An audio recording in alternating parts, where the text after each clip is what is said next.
Hey guys, thanks for coming. This is the third or fourth part in my series of my guitars. I have been losing track. I apologize. I'm going to have links down below for chapters to if you want to skip any of my jabbering about things, what the guitar means to me, etc., and get straight to talking about the guitar, seeing the guitar, and hearing the guitar. Um, the guitar I'm talking about today is a Squier Heavy Metal 3, which is actually the first real guitar that I bought myself with my own money, completely paid for. Bought it 1980 something in Waukesha at White House of Music, and it was a great little guitar. It was my first experience with a Floyd type. I still am not really sure how to handle those, but it was cool because it was 80s and hair metal, so you had to have a Floyd. Um, Fast forward to 2020 or so during the pandemic, I hadn't been playing guitar on the regular other than noodling around on my acoustic, and decided with all this extra time in my hands that I wanted to get back into things, learn some songs, fix up my guitars. And I went to the basement to pull out the Squier because that was my favorite guitar that I had at the time, and found that the neck had broken. Apparently, the noise that came out of me from the basement was not good. Um, Alarmed my family, alarmed myself when I looked at the guitar. Thankfully, it was just a crack at the scarf joint, and I'll show that. I'll have a picture of that up here somewhere. And it did not crack the fretboard at all, and they did a real good job of repairing it.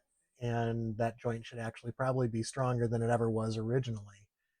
Um, it that was also the last string change it had, the last setup it had, so it's due for some work. So I'm going to have to learn how to work on a Floyd, which should be fun. I'll bring you guys along for that so you can point and laugh.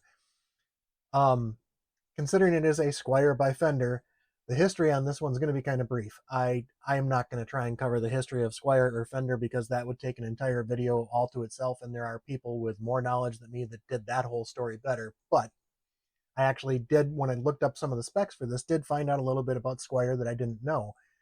I didn't know that Squier actually existed as a separate entity for 75 years before being acquired by Fender in 1965.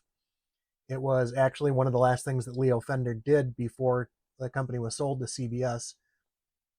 Um, the company was purchased mainly for its strings.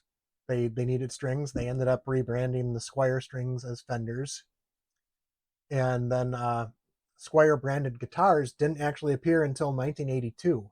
I would have thought that would have been a lot sooner. I didn't know that. It was part of a plan to compete with budget manufacturers, specifically folks like Ibanez and stuff that were producing pretty popular guitars at a much better price than Fender or Gibson. Um, Ironically, at a time when Fender and Gibson were suing other companies like Ibanez for copying their body shapes, the heavy metal series ended up being more like an Ibanez than a true Fender. So they started producing these guitars under the Squier name, to compete with them without associating the Fender name itself with cheaper guitars. It was a subset, kind of like Epiphone is with Gibson now.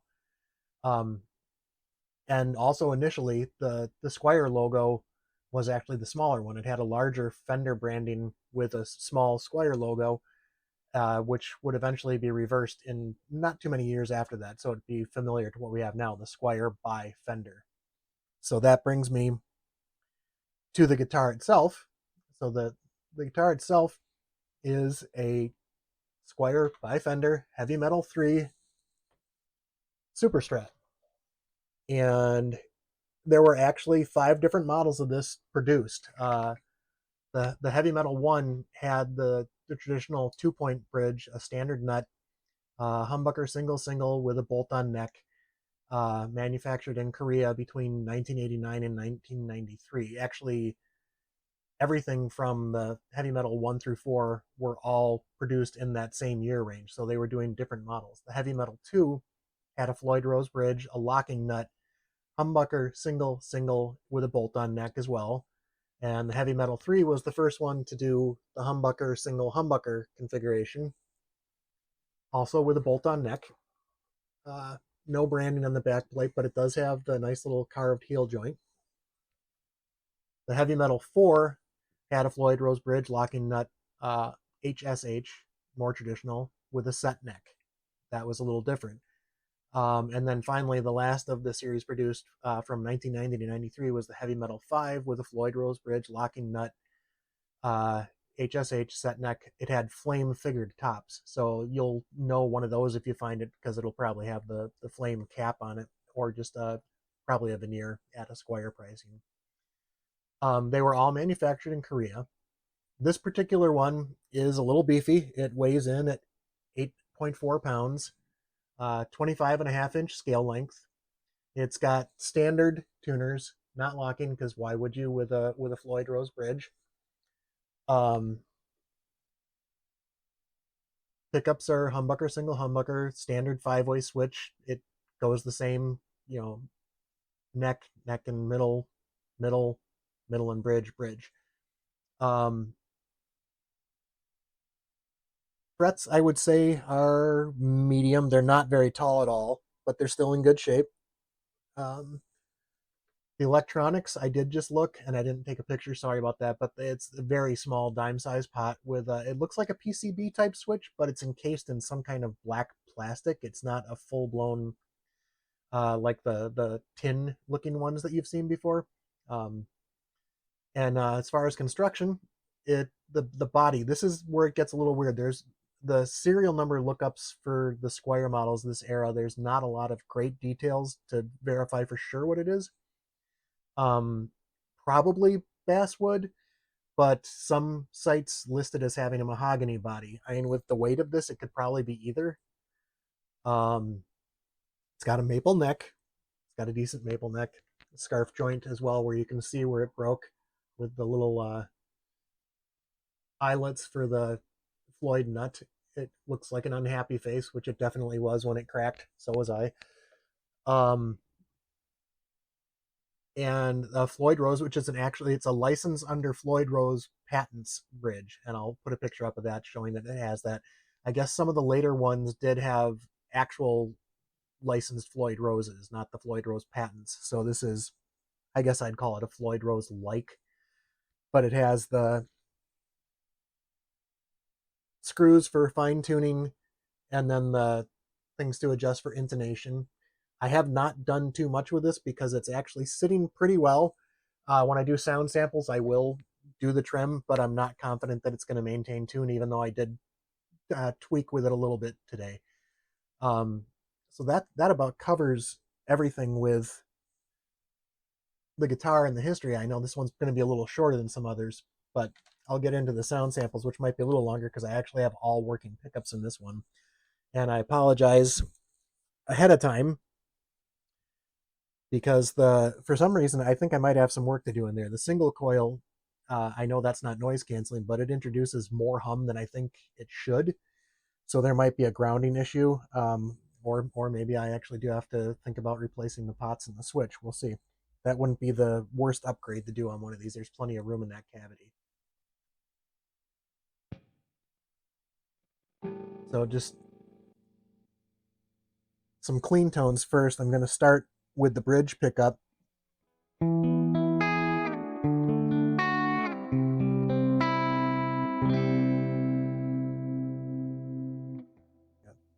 Bridge and middle. Not introducing hum now. So, and I'm thinking maybe there's a short somewhere.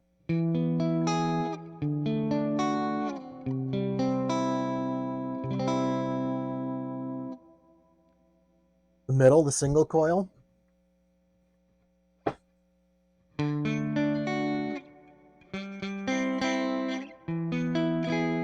Sorry for fudging that up. Neck and middle.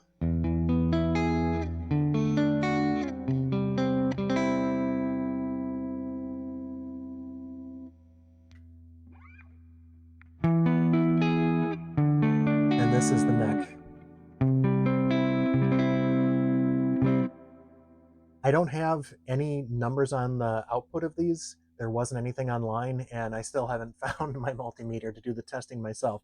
That'll be something interesting to come back when I actually do any work on this. I'll try and get readings on the pickups when I do find that.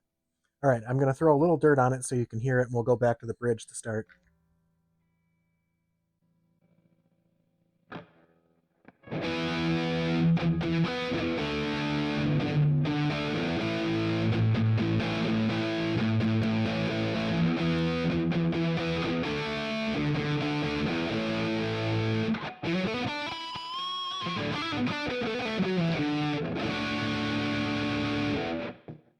It's the bridge.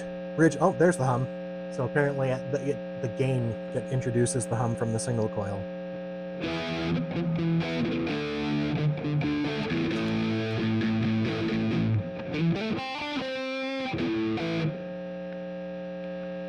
Single coil all by itself. Apologies again for the hum.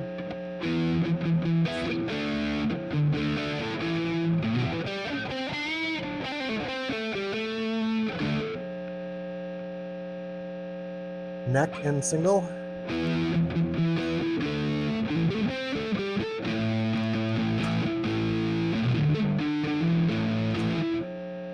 And finally, just the neck by itself.